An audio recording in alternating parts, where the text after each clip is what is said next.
Megastar മമ്മൂട്ടിയുടെ കരിയറിൽ ഏറ്റവും കൂടുതൽ ഹൈയസ്റ്റ് ഓപ്പണിംഗ് നേടിയ സിനിമയാണ് ബ്രഹ്മയുഗം. കേരളത്തിൽ നിന്ന് മാത്രം 13,25,00,000 സിനിമ നേടിയത്.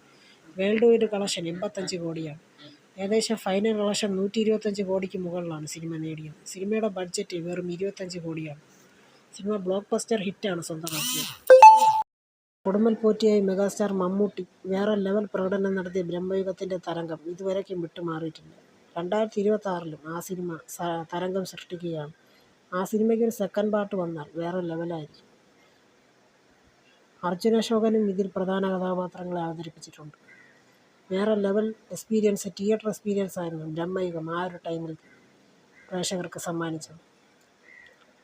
150 കോടിക്ക് മുകളിൽ കളക്ഷൻ നേടിയ ആവേശത്തിന് ഒരു സെക്കൻഡ് പാർട്ടുണ്ട്.